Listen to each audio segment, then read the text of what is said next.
Outros ciclos terrestres muito importantes são os ciclos biogeoquímicos. O que são ciclos biogeoquímicos? Bom, bio, porque os organismos vivos interagem no processo de síntese orgânica e decomposição dos elementos, dos minerais, das rochas. Geo, porque vem do meio terrestre, que é a fonte dos elementos. E químicos, porque são ciclos de elementos químicos. E a gente tem vários ciclos, eles descrevem o movimento de qualquer composto ou elemento químico entre sistemas biológicos e geológicos interrelacionados. Um ciclo biogeoquímico envolve tanto processos biológicos, tais como respiração, fotossíntese e decomposição, assim como processos não biológicos, tais como intemperismo, pedogênese e sedimentação, para a ciclagem de nutrientes e de compostos químicos. Em um ciclo biogeoquímico, organismos vivos podem ser importantes reservatórios de acumulação de determinados elementos. Os ciclos do nitrogênio, enxofre, oxigênio, carbono, fósforo são muito importantes, porque cada um desses elementos é crítico para a manutenção da vida. Tais ciclos envolvem potencialmente uma grande variedade de reservatórios e processos, e os elementos químicos frequentemente modificam a sua forma química à medida que se movimentam ao longo desse ciclo. Entre os ciclos biogeoquímicos, um dos ciclos mais importantes e mais falados atualmente é o ciclo do carbono, por causa do aquecimento global, do CO2 da atmosfera, por causa da forma como nós usamos o carbono que se encontra nos materiais geológicos ou no solo. Então, hoje a gente vive um desequilíbrio da quantidade de carbono nos diferentes reservatórios terrestres. Então, vocês têm aí uma ilustração desse ciclo e podem ver como que o carbono se movimenta. Eu queria destacar algumas coisas. Primeiro, o carbono é um não metal e os seres vivos são compostos em média por 18% de carbono. E a Terra, a crosta terrestre, tem uma composição média de 0,19% de carbono. Mas na atmosfera, e aí esse carbono, ele tem várias formas químicas. Uma das formas é o CO2, que é um importante componente da atmosfera, responsável pelo efeito estufa, que é um efeito benéfico e necessário para a vida na Terra. Mas hoje a gente tem o quê? Um aumento da quantidade de CO2 na atmosfera e um aumento do efeito estufa. Então, isso passa a ser um problema. Isso resulta, por exemplo, em maior produtividade vegetal, mas isso não é o objetivo, porque a gente desequilibra todo um sistema. Então, veja só, o maior reservatório de carbono, de CO2, na Terra, no planeta, são os oceanos. 30% do carbono está nos oceanos. Então, qualquer desequilíbrio nos oceanos, e é onde isso está acontecendo, mexe nesse carbono. Outra coisa muito interessante é que o carbono foi sequestrado, está presente em rochas, por exemplo, como o calcário, que é formado basicamente de carbonato de cálcio. Então, 30% do carbono que existe na Terra, ele está nas rochas sedimentares, calcário e folheiros e argilitos carbonosos. Outros 3% estão no que nós chamamos de combustíveis fósseis, carvão e petróleo. Então, esse carbono, ele foi sequestrado ou indisponibilizado ao longo do tempo geológico em carvão. Por exemplo, uma jazida de carvão demora em média 250 milhões de anos para ser formada. Petróleo, quase 90 milhões de anos. Então, o que acontece hoje? Quando a gente está usando o carvão e o petróleo, a gente está retornando para a atmosfera aquele carbono que estava, vamos dizer, guardado geologicamente na Terra. Então, esse é o problema. As atividades humanas, a ação humana hoje, ela retorna para a atmosfera uma quantidade de carbono muito maior do que aquela necessária para o equilíbrio dessa atmosfera. E aí é CO2, mas também CH4, metano, que a quantidade na atmosfera é muito menor, mas qualquer desequilíbrio acaba afetando muitíssimo. Então, o ciclo do carbono, que vocês podem ver ilustrados nessa figura, ele é essencial hoje para a gente entender o que está acontecendo com o clima terrestre e quais que são as ameaças para o nosso futuro comum. Outro ciclo biogeoquímico muito importante para a vida, principalmente, é do nitrogênio. O nitrogênio é também um não metal que é encontrado principalmente no estado gasoso. Onde? Na atmosfera. 70% da atmosfera é nitrogênio. E esse nitrogênio a gente respira N2 e a gente expira N2, assim também a maior parte dos organismos vivos. Então ele é inerte, mas ele é essencial para a composição de todos os tecidos vivos. Então ele depende de plantas que têm capacidade de assimilação desse nitrogênio da atmosfera e de transformação em formas químicas que possam ser utilizadas pelas plantas, produtores primários, e pelos demais seres vivos da cadeia alimentar. Então a gente tem aí uma ilustração dos vários processos e transformações que acontecem no ciclo do nitrogênio e que permitem que plantas e demais seres vivos utilizem esse nitrogênio e devolvam também esse nitrogênio ao solo ou à atmosfera, onde ele vai precisar ser novamente assimilado e assim sucessivamente. É um ciclo bastante complexo mas que envolve praticamente em todas as suas fases os seres vivos. Não existe ciclagem de nitrogênio se não existirem seres vivos que desempenhem um papel nesses processos. Outro ciclo muito importante é o ciclo do fósforo, que também é um não metal extremamente reativo, um elemento relativamente escasso na crosta terrestre e de lenta ciclagem. Então, o fósforo é importante, é essencial para a vida. O fósforo inorgânico é encontrado em minerais acessórios de rochas ígneas e metamórficas, e minerais, quando eu digo minerais acessórios, minerais que não são muito comuns, então é pouco. E também é encontrado em algumas rochas sedimentares.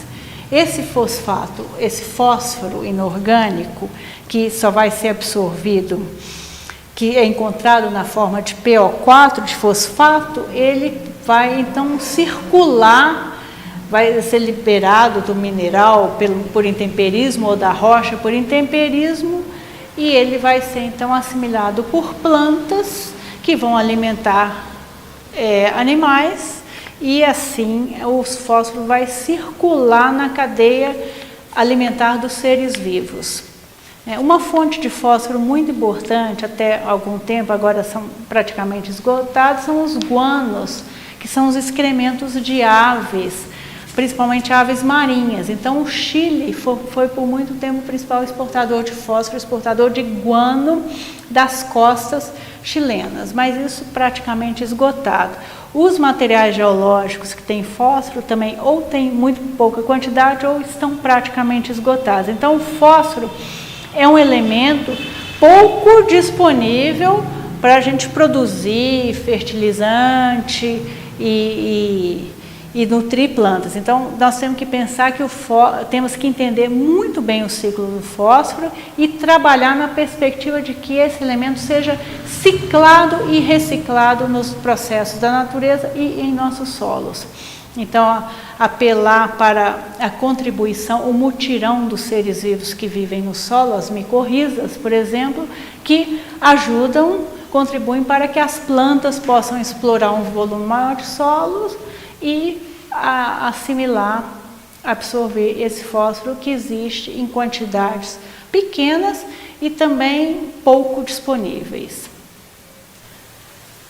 E aí nós temos os ciclos dos metais alcalinos, que são cálcio, magnésio, potássio, enxofre. Então, esses elementos, eles são encontrados principalmente em rochas, em materiais geológicos, e são disponibilizados alteração pelo intemperismo dessas rochas e dos minerais que encontram nessas rochas. E uma vez disponibilizados, eles são assimilados, absorvidos pelas plantas, que, enquanto produtores primários, vão alimentar os animais, e isso que nós já falamos, essa cadeia alimentar. E da decomposição dos seres vivos, esses elementos são novamente disponibilizados no solo. Então, eu falei isso em bloco porque são ciclos que são muito semelhantes no material originário, né, na fonte do material. Então, são principalmente materiais geológicos, na forma como essa fonte é disponibilizada e como ela vai ser ciclada na cadeia da vida. Então, o ciclo do potássio é um deles. O potássio é um elemento relativamente abundante no nosso planeta, mas é um elemento muito solúvel, extremamente móvel. Então, é um elemento que é facilmente lixiviado dos solos e é solubilizado e dissolvido em águas de superfície, vai sendo perdido daquele ambiente, vai sendo removido daquele ambiente. Outro ciclo é o ciclo do enxofre. O enxofre, ele, diferente do potássio, que está presente em muitos minerais, ele está presente nos minerais que nós chamamos de sulfetos, sulfatos, e muito do enxofre da Terra, que nós temos na Terra, foi produzido por emissões vulcânicas, que também produzem CO2. Então, veja só, essa questão do carbono que a gente falou anteriormente, o carbono, o CO2 é produzido naturalmente, por exalações vulcânicas. É uma quantidade grande, mas é uma quantidade que funcionava naquele equilíbrio da Terra sem atividade antrópica. Com enxofre acontece a mesma coisa, né? Um material que é produzido naturalmente em exalações vulcânicas, mas agora também em exalações industriais, em materiais da indústria, os vapores e o uso de combustíveis, e aí ele também começa a gerar problemas. Mas, de toda forma, é um elemento que vem das rochas ígneas principalmente. Nós vamos terminar, então, com um ciclo de dois metais alcalinos que são muito semelhantes em suas propriedades e comumente ocorrem juntos, que são o cálcio e o magnésio. Então, o cálcio e o magnésio estão presentes também em materiais geológicos, em minerais de rochas, e vão ser disponibilizados inicialmente quando essas rochas são alteradas.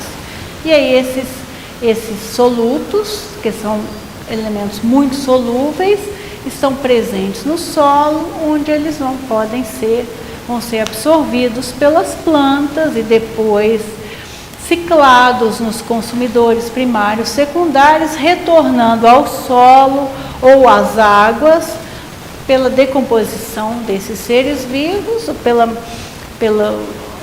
pelas várias outras formas de disponibilização desses materiais. E podem, então, ser dissolvidos nas águas superficiais, nas águas de lixiviação dos solos e atingirem os ambientes marinhos. Nos ambientes marinhos, em alguns casos, ocorre supersaturação desses elementos. E aí o que vai acontecer? Precipitação. O que era isso mesmo que a gente viu lá no ciclo das rochas? Formação de rocha sedimentar química. Então, dessa forma, é uma forma de esse ciclo, esses elementos voltarem ao substrato geológico, que depois vai endurecer, litificar, formar rocha, que depois pode ser exposta e novamente intemperizada e fornecer esses elementos. Então, a gente tem o ciclo macro, que inclui os ambientes geológicos, e o ciclo de tempo mais restrito, que vai incluir os seres vivos. E assim que funcionam a ciclagem desses elementos, desses metais alcalinos nos ambientes terrestres. Então, assim, vocês podem ter uma visão geral de como funcionam os ciclos biogeoquímicos, e fica como uma tarefa para vocês verificarem os demais ciclos biogeoquímicos que são importantes na natureza.